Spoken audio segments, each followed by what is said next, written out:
There is a huge difference between witnessing a disaster and understanding why it happened. In the immediate aftermath, everyone's attention is locked on the obvious damage. That's human nature, but only after the dust settles do the deeper reasons begin to emerge. Right now, that's exactly where the silver market stands. The panic has faded, the headlines have quieted, and the emotional selling is mostly behind us. What's left is something far more important, a clearer picture of what has actually been unfolding beneath the surface all along. Today we're going to break that picture apart piece by piece because the next chapter for silver is likely to look nothing like the painful 6 months investors have just endured. Before we go any further, welcome to AgJohn Silver Update, where we focus on cutting through the noise with data, logic, and real market analysis, not hype. If you're serious about understanding where silver could be headed, you're in the right place. Let's start with where the market really stands today. Silver is currently trading around the $57 to $58 per ounce range. On its own, that number doesn't tell the full story. What matters is the journey that brought us here. Just 6 months ago, silver briefly surged to nearly $122 an ounce before suffering one of its sharpest reversals in years. That represents a decline of roughly 53%. During the same period, gold lost around 28%, meaning silver fell almost twice as hard. That gap isn't just another market statistic, it's an important clue. It tells us that two very different forces have been pulling silver in opposite directions, and unless you understand both, the entire move becomes easy to misread. To understand what comes next, we first have to understand what actually caused that dramatic rally to collapse.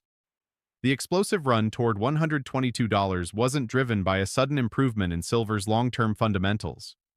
It happened because leverage flooded into the market at an incredible pace. Massive speculative positions pushed prices far beyond what supply and demand alone could justify. Returns that normally might have taken years were squeezed into just a few weeks. When volatility finally increased, that leverage became a liability instead of an advantage. Margin calls spread rapidly through the futures market. Highly leveraged traders were forced to liquidate positions, COMEX open interest dropped sharply, and selling accelerated almost overnight. What looked like unstoppable momentum quickly turned into one of the fastest unwinds silver investors had seen in years. That collapse tells us something extremely important. The January rally may have exaggerated silver's true value, but it didn't completely invent the story. The speculation simply covered up something much more significant underneath. Once the leveraged positions were washed out, the market began exposing the foundation that had been there the entire time. And that underlying story is far more powerful than the short-lived price spike ever was. The real question now isn't why silver collapsed. The real question is whether the market is finally ready to focus on the fundamentals that never disappeared in the first place. The market has spent months focusing almost entirely on the dramatic crash, but that attention has distracted many investors from the far bigger story quietly unfolding underneath. While traders were watching prices swing wildly, the physical silver market continued moving in a completely different direction.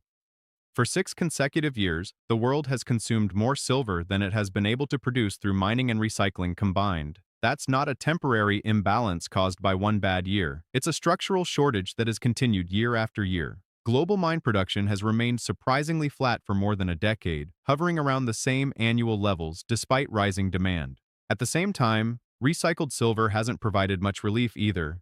Recovering silver from old electronics and industrial waste has become increasingly expensive, and in many cases the economics simply don't justify large-scale recovery. As a result, secondary supply has also stalled. According to the latest industry projections, the global silver market is expected to record another significant supply deficit this year, marking the 6th straight annual shortfall. That means inventories continue doing the heavy lifting, filling the gap between what industries need and what the mining sector can actually deliver. But inventories aren't an unlimited source of supply.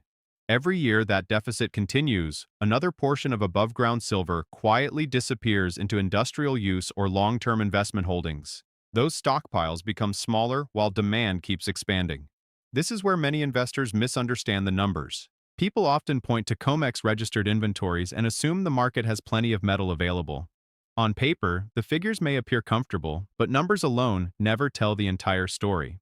A significant amount of physical silver is already locked away inside investment trusts, private vaults, institutional holdings, and long-term storage that rarely returns to the open market. The real challenge isn't simply how much silver exists, it's how much silver is actually available when buyers need it. That's an entirely different question. No one has a perfectly clear picture of total global inventories because much of the physical metal is held privately or spread across countless storage locations around the world.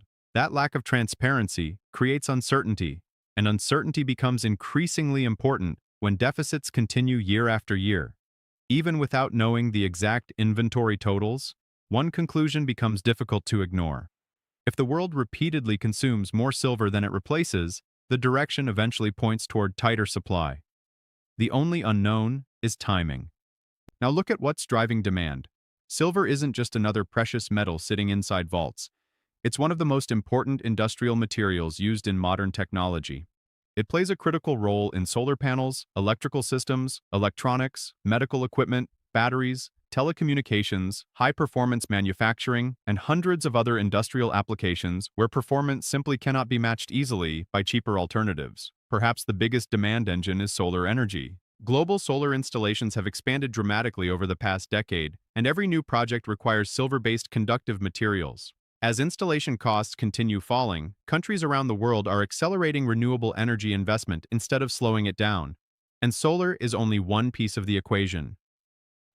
Electric vehicles, artificial intelligence infrastructure, expanding power grids, advanced electronics, and energy storage systems are all increasing the world's need for silver at exactly the same time. Mining supply remains largely unchanged. That's why the dramatic collapse earlier this year doesn't erase the bigger picture. The speculative excess has already been flushed out of the market. What remains is a much simpler story driven by basic economics, steady production, growing industrial demand, shrinking inventories, and an imbalance that hasn't disappeared simply because prices corrected. Those fundamentals are still here, and over time, fundamentals have a way of forcing the market to recognize reality.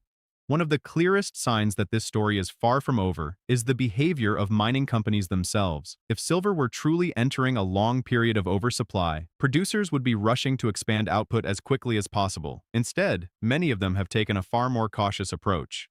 Rather than aggressively increasing production, they've focused on protecting cash, strengthening their balance sheets, and waiting for better economics before committing to large expansion projects. That behavior speaks volumes. Mining executives understand something many short-term traders overlook. Discovering a silver deposit is only the beginning.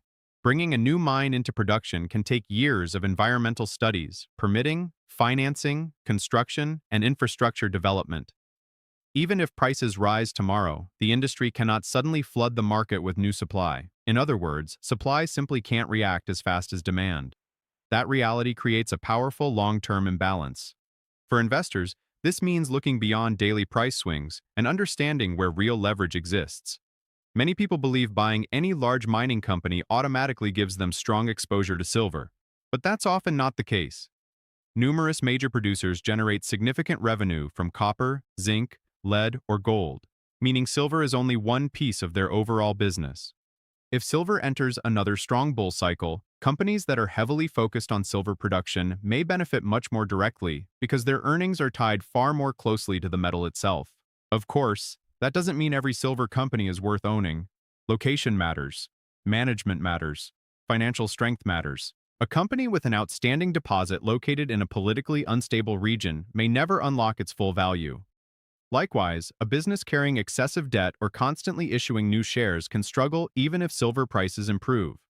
Investors should pay close attention to jurisdictions where mining laws are stable, permitting is realistic, and management teams have a proven history of delivering projects on time and within budget. Strong balance sheets are another critical advantage. Mining has become increasingly expensive. Inflation has pushed up labor costs, equipment prices, fuel expenses, and construction budgets across the industry. Companies with healthy cash reserves have the flexibility to keep developing projects during difficult periods, while weaker competitors may be forced to delay expansion or dilute shareholders simply to survive. History shows that the strongest mining companies often emerge from downturns in a far better position than those that relied heavily on debt. Institutional investors appear to be recognizing these trends as well. Professional money has gradually started returning to carefully selected silver equities, not because they're chasing another speculative frenzy, but because they see improving long-term earnings potential if supply deficits continue. As more institutional capital enters the sector, liquidity improves, analyst coverage expands, and broader investor interest often follows. That process doesn't happen overnight, but once momentum builds, valuations can change much faster than many people expect. Ultimately, the investment case for silver isn't built on hoping for another explosive spike like the one we saw earlier this year. It's built on a much simpler reality.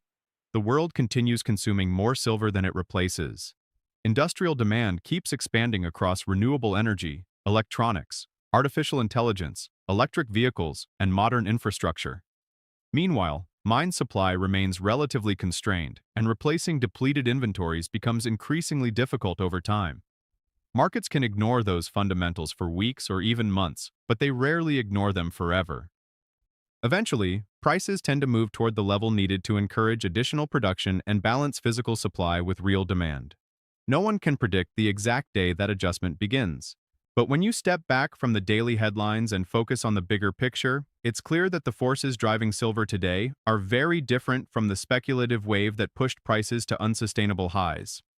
The leverage has already been flushed from the system. What remains is the underlying supply and demand equation, and that's the story serious investors should continue watching as the next stage of this silver cycle unfolds. Thank you for watching Agjon Silver Update. If you found this analysis valuable, don't forget to subscribe, share your thoughts in the comments, and stay with us for more fact-based insights into the silver market. Until next time, keep learning, stay patient, and always look beyond the headlines.